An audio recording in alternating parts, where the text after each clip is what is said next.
Hey, do you guys want to win a PS5 with Madden NFL 21 and NBA 2K21? We'll be announcing the winner as soon as they come out, so be sure to leave a like, comment, subscribe, and turn on notifications to enter the giveaway.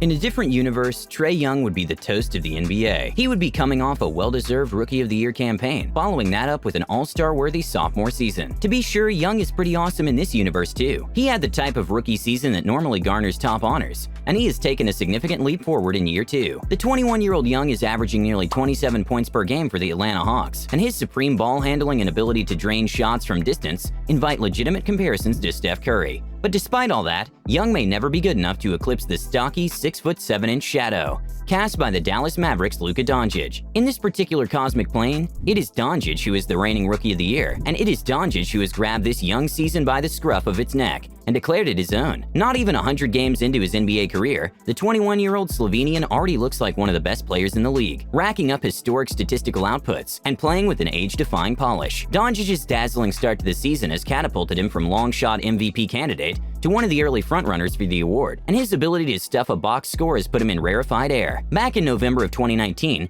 Doncic became the first player since the legendary Oscar Robertson to average at least 30 points, 10 rebounds, and 9 assists through the first 16 games of the season. No other player has more 30-point triple-doubles before the age of 21 in NBA history. Nearly averaging a triple-double, Doncic has burnished his credentials with standout performances this season against the NBA's upper crust. Doncic went toe-to-toe with James, notching 31 points, 15 assists, and 13 rebounds. After the game, cameras caught James offering some profanity-laced praise for Doncic. A couple weeks later, Doncic dominated one of the league's preeminent franchises with another outrageous triple-double against the San Antonio Spurs. Many days later, Doncic outdueled former MVP and league scoring leader James Harden with 41 points in the Mavericks' win over the Houston Rockets. With all this going on, everyone is wondering, despite his slowness, why can't anybody guard him? The gaudy statistics only tell part of the story, of course. His size, ball handling, and ability to operate as a point forward make him tailor-made for the NBA's pace and space era. Doncic has also established himself as one of the most stylish players in the league, a showman whose no-look passes and smooth step-back jumpers have made him appointment viewing.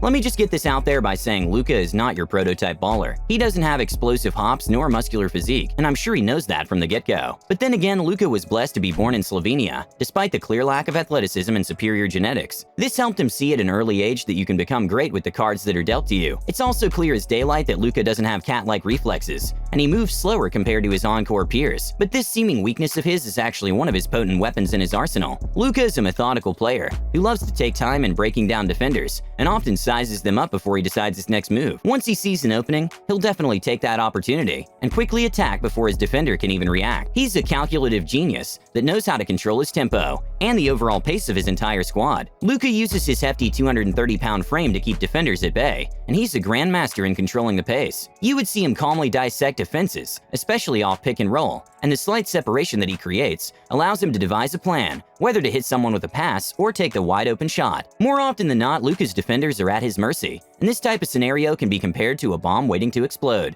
Luka has the detonator. Try to close him up and he'll locate the open shooter. If you decide to sag off, he'll make you pay by pulling the trigger. Speaking of finding the open man, Luka is a flawless ball distributor. He's a tall point guard at 6'7", and he makes the opposing shorter guards feel like they're the kid that doesn't get picked in middle school pickup games. The height advantage allows him to maximize his court vision, which makes it easy for him to throw a low pass inside the paint, or a one-handed bullet pass to a speeding rim cutter. He also has a ton of different ways on how to get the ball to his preferred target, using an overhead pass, skip pass, bounce pass, or a no-look pass. Luka can get pretty creative in distributing the leather. While we can say that Luka's high basketball IQ and super floor facilitating are his strong suits, lots of people tend to sleep on Luka's offensive game, although he's not as flashy as Kyrie Irving when finishing around the hoop, and certainly doesn't have the skills to play above the rim. Luka knows how to position himself in scoring opportunities, where he will be extremely effective. When attacking the rim, he can be crafty by executing side steps and euros to elude the aggressive defenders. When Luka seems to be trapped in a certain spot, he utilizes a bunch of counters to get away from the reach of his offenders, and reverse pivots to pull off a fadeaway. His wide body also allows him to protect the ball, and serves as a shield barrier against massive shot blockers. And what's even amazing is that he even has time to do ball fakes to make a fool out of the opposition despite the tough situation he's in. In terms of his offensive tools, Luka is a well-rounded player that has almost everything in his back pocket, from floaters floaters to off-balance jumpers. He's one of the players out there that can launch a variety of difficult shots under heavy pressure. Luka's also got a sweet shooting form, and this is one of the facets of his game that people often overlook. He only jumps a bit and uses a bit of leg power when hoisting shots. This allows him to exert less effort, which can be pretty crucial, especially when you're conserving energy during the late game. Moreover, Luka has a sturdy shooting form and ends his shooting stroke with a smooth follow-through. When you look closely at the tapes, Luka maintains his form, and he's always composed despite being harassed by his defender. This is one of the reasons that made Luka a dead-eye from long range. Now, when it comes to his ball handling, Luka isn't the guy who will pound the ball until the shot clock expires. But don't get me wrong, he has some legit handles in his bag. Luka's go-to move is his patented step back. I'm sure that you've already seen his step back across the highlight videos all over the internet. Also, his overseas experience allows him to take over crucial ball games,